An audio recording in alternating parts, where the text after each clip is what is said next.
Hello friends, स्वागत है आपका फिर से आप सभी का हमारे यूट्यूब चैनल में। और दोस्तों, आज हम बात करेंगे केवीएस रिक्रूटमेंट 2021-22 का। ठीक है, तो गाइस आज आपको देख सकते हैं कि इसकी नोटिफिकेशन बहुत ही जल्द रिलीज़ होगा। ठीक है, हर बार इसी तरह का होता है और इस बार भी देखने को मिलेगा। हालांकि बीच में पेंडेमिक जो कोविड-19 के कारण जो एक बीच में गैप हुआ है इसकी वैकेंसीज को लेकर।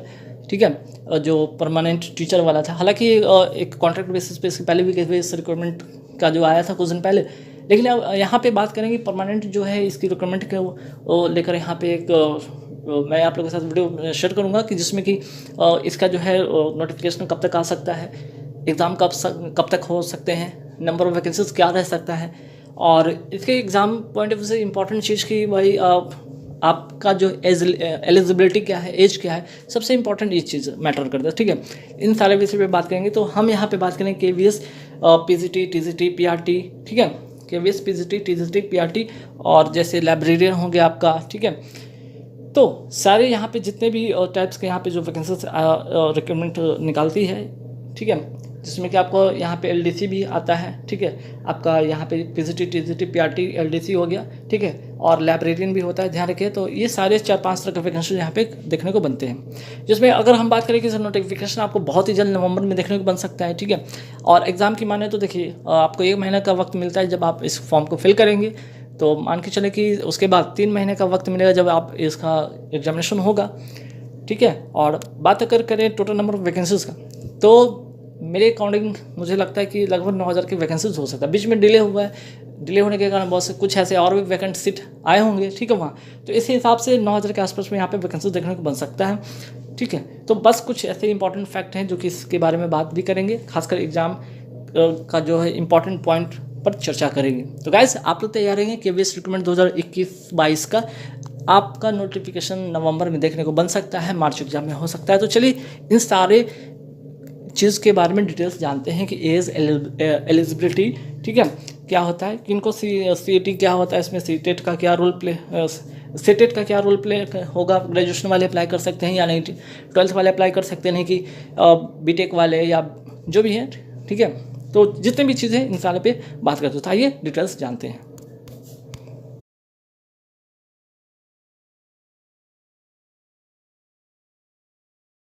बहुत सारे कैंडिडेट पूछते कि भाई इसका एग्ज़ाम ऑफलाइन होगा कि ऑनलाइन होगा। तो देखिए इसका एग्ज़ाम होगा ऑफलाइन। ठीक है, रिक्रूटमेंट की बात करते हैं तो ये हर साल रिक्रूटमेंट इसकी आती है। सबसे इंपॉर्टेंट चीज़, बहुत अच्छी बात है कि भाई हर साल ये रिक्रूटमेंट लेकर आते हैं। तो जिन्होंने भी बेट की डिग्री ले रखा हो, फिर जेबीटी हो गया, बीटीसी हो गया, तो ऐसे जो इक्विवेलेंट जो डिग्रियां हैं जिनके पास हैं, ठीक है, टीचर एलिजिबिलिटी की बहुत सारी डिग्रियाँ जो है जिनके पास, वो इस फॉर्म को अप्लाई कर सकते हैं। ठीक है, और यहाँ पे नेगेटिव की बात करें तो नेगेटिव मार्किंग है नहीं। इंटरव्यू होता है, बिल्कुल होता है, पीजीटी, पीआरटी और यहाँ पे टीजीटी। ठीक है, टीजीटी में सब, ठीक है, तीनों में यहाँ पे इंटरव्यू प्रोसेस होते हैं। ठीक है, अब आते हैं सीटेट। तो सीटेट किसके लिए ज़रूरी है? तो सीटेट जो है कि पीआरटी और पीजीटी वाले जो भरेंगे उनके लिए सीटेट का पेपर ज़रूरी है। पीजीटी वाले के लिए सीटेट की पेपर ज़रूरी नहीं है। इसमें भी पीआरटी और पीजीटी में यहाँ पे क्या है कि पीआरटी वाले जो होंगे सीटेट पेपर 1, इसमें इनका होगा एलिजिबिलिटी, और इसमें जो पीजीटी वाले हैं, सॉरी यहाँ पे टीजीटी लिखना था। ठीक है, पीआरटी हो गए और एक हो गया टीजीटी, यहाँ पे टीजीटी होगा। टीजीटी वाले के लिए पेपर 2 नेसेसरी है। ठीक है, तो आप सुधार लेंगे पीआरटी और टीजीटी। पीआरटी वाले के लिए सीटेट पेपर 1 और टीजीटी के लिए यहाँ पे सीटेट पेपर 2। ठीक है, ध्यान रखिएगा। और यहाँ पे बात हो रही थी प्राइमरी टीचर की, हाँ पीआरटी की तो बात हो गई, टीजीटी की बात हो गई। तो यहाँ पे ध्यान रखिएगा, थोड़ा सा यहाँ पे सुधार लीजिएगा, एक ही जगह प्रिंट हो गया है, पीजीटी 2 बार हो गया, तो यहाँ पर टीजीटी आप कर लेंगे। तो पीआरटी और पीजीटी वाले मैं फिर से बता दूँ कि सीटेट पेपर 1 इसमें होने चाहिए क्वालिफाई, और पीजीटी वाले सीटेट पेपर 2 क्वालिफाई होने चाहिए। ठीक है, जिसमें कि 1 to 5 होते हैं, इसमें 1 to 5 और इसमें होते हैं 6 to 8, है ना। तो देखिए ये चीज़ तो हो गई, कॉमन सी बात है। अब सबसे इंपॉर्टेंट चीज़ है एलिजिबिलिटी। देखिए सबसे इंपॉर्टेंट चीज़ है एलिजिबिलिटी कौन कौन लोग इसको फॉर्म को फिल कर सकते हैं। बहुत सारे ऐसे कैंडिडेट हैं जिन्होंने डिग्री नहीं भी ले रखा हो बीएड का, ठीक है, तब भी, या जेबीटी या बीटीसी का, तब भी वो फॉर्म अप्लाई कर सकते हैं। तो यहाँ पर बहुत बिग अपॉर्चुनिटी उन लोगों के लिए बन सकता है। तो ध्यान रखिएगा कौन कौन वैसे लोग हैं जिनको अपॉर्चुनिटी मिल सकता है जो कि बीएड की डिग्री नहीं ले रखे हैं। वो हैं BCA वाले कैंडिडेट। अगर BCA वाले कैंडिडेट, ठीक है, अगर BCA वाले कैंडिडेट अगर BCA और साथ ही साथ PG अगर उस सब्जेक्ट में कर रखा है तो बेशक आप इस फॉर्म को भर सकते हैं, ठीक है, बेशक आप इस फॉर्म को भर सकते हैं, ठीक है। लेकिन ध्यान रखिएगा किस में, ये भी ध्यान रखिएगा, क्योंकि PRT और TGT के लिए तो ये चीज़ है एप्लीकेबल, PRT और TGT के लिए तो ये एप्लीकेबल है कि भाई सीटेट जरूर, लेकिन इसमें ध्यान रखिए जो भी मैं बता रहा हूँ यहाँ पे PGT के लिए बता रहा हूँ, ठीक है। तो PGT में कौन कौन अप्लाई कर सकते हैं भाई? BCA वाले अप्लाई कर सकते हैं, MSc कंप्यूटर साइंस से वो अप्लाई कर सकते हैं जिनके पास अगर डिग्री नहीं है BEd के वाले, ठीक है। MCA वाले कैंडिडेट अप्लाई कर सकते हैं, ठीक है। अच्छा, और इम्पॉर्टेंट है कि BE या फिर BTech एनी स्ट्रीम से, और साथ में अगर PG कंप्यूटर से कर रहे हैं वो भी अप्लाई कर सकते हैं, ठीक है। तो ये हो गया, तो इतने सारे कैंडिडेट जो कि इस फॉर्म को अप्लाई कर सकते हैं। साथ ही साथ यहाँ पे देख सकते हैं कि BE और BTech वाले जो कंप्यूटर साइंस या IT से हैं 50% मार्क्स के साथ वो भी कर सकते हैं, है ना। तो ये हो गया खासकर PGT के लिए। और यहाँ पे बात करें PRT और यहाँ पे TGT, ठीक है, TGT, ठीक है, PRT और TGT के लिए। तो PRT और TGT वाले के लिए तो सभी यहाँ पे अगर ग्रेजुएशन पास है 50% मार्क्स साथ ही BEd है, CTET पेपर 1 क्लियर आपका है तो अप्लाई कर सकते हैं। ग्रेजुएशन है 50% BEd CTET पेपर 2 तो TGT वाले अप्लाई कर सकते हैं, ध्यान रखिएगा यहाँ पे लिखा हुआ है। और यहाँ पे अगर PRT म्यूज़िक की बात करें तो PRT म्यूज़िक में अगर बैचलर डिग्री है म्यूज़िक में तो अप्लाई कर सकते हैं।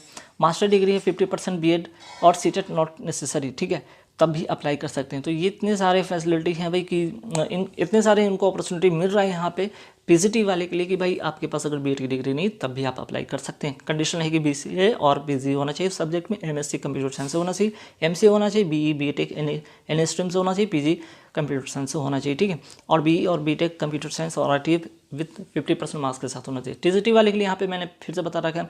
और यहाँ पे BEd और JBT या BTC, ठीक है, अगर उनके पास है डिग्री या DLED जैसे कोई डिग्री है वो भी अप्लाई कर सकते हैं, ठीक है, ध्यान रखिएगा।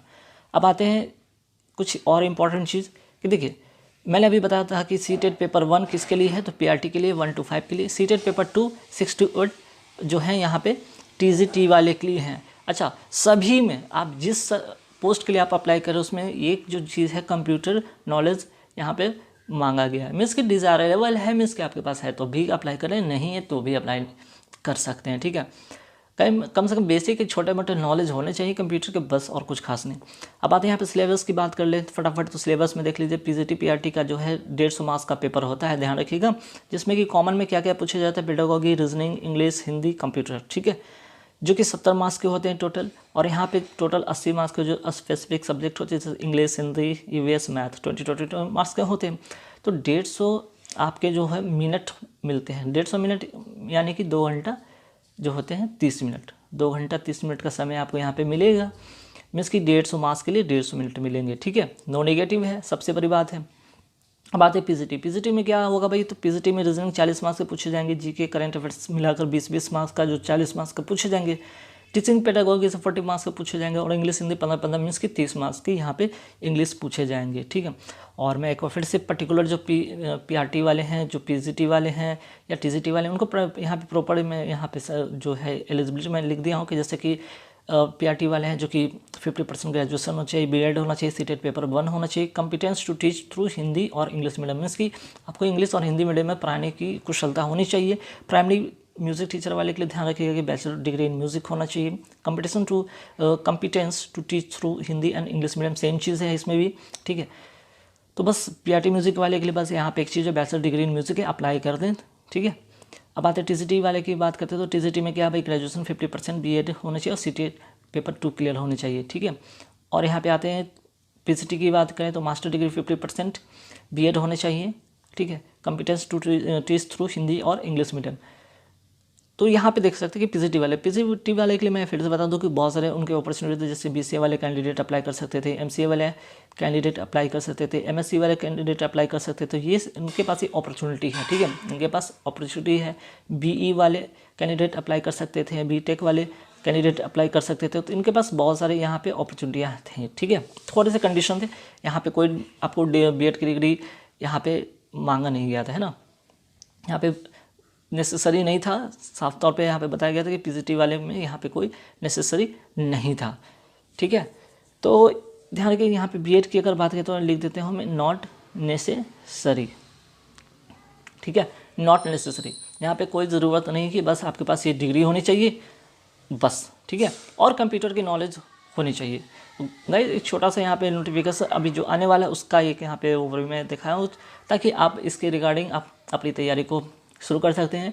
और जो भी कैंडिडेट हैं इस एलिजिबिलिटी जो फुलफिल कर पा रहे हैं वो आराम से कर सकते हैं। बहुत सारे कैंडिडेट होते हैं जो कि एलिजिबिलिटी पर ध्यान नहीं दे पाते और उनका अपॉर्चुनिटी मिस हो जाता है। तो बहुत सारे ऐसे कैंडिडेट आपको मिलेंगे जो बीसीए कर रखे हैं, जैसे कि एमसीए कर रखे हैं वो कर सकते हैं, एमएससी कर रखे हैं वो कर सकते हैं, ठीक है। तो किसके लिए भाई, मैं फिर से बता दूँ, पीजीटी वाले, ठीक है। तो यहाँ पे टीजीटी और पीआरटी के लिए बोला था सीटेट पास ज़रूरी नहीं है, ठीक है, और यहाँ पे सीटेट पास ज़रूरी नहीं है और यहाँ पे आप अप्लाई कर सकते हैं, है ना। तो ध्यान रखें ऐसे कैंडिडेट जो कि कंप्यूटर टीचर केवीएससी में कंप्यूटर टीचर बनना चाहते हैं, ठीक है, तो कंप्यूटर टीचर के लिए बहुत ही अच्छा अपॉर्चुनिटी है। किन के लिए, तो ये बीसीए वाले, यहाँ पे एमएससी वाले, एमसीए वाले, बीटेक वाले जो हो गए, और यहाँ पे ये जितने भी कोर्सेज कर जो यहाँ पे किए हैं, ठीक है, तो ये एलिजिबल है।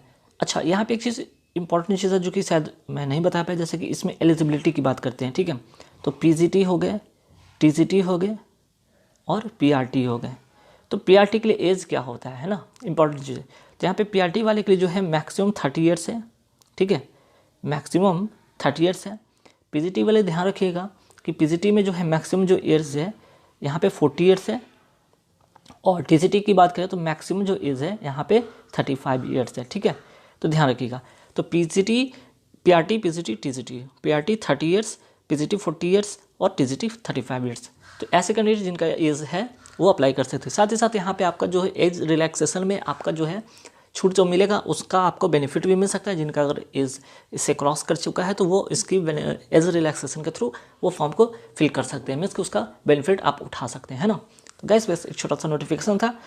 और इम्पॉर्टेंट जाते जाते मैं फिर से बता दूं कि पीजीटी की बात अगर करें, यहाँ पे टीजीटी यहाँ पे लिखना था, यहाँ पे पीजीटी हो गया, ठीक है। तो यहाँ पे ध्यान रखिए टीजीटी और यहाँ पे बात करें पीआरटी, ये दोनों के लिए आपका सीटेट जो है ज़रूरी है, ठीक है। पीजीटी के लिए सीटेट जो है यहाँ पे ज़रूरी नहीं है, ध्यान रखिएगा ये एक चीज़, ठीक है। तो कुछ पीजीटी वाले कोर्स है, मीन्स कि कुछ यहाँ पे एलिजिबिलिटी है जिसमें कि बीएड की डिग्री नहीं भी मांगा गया है, वो बिना बीएड का भी फॉर्म अप्लाई कर सकते हैं, ठीक है।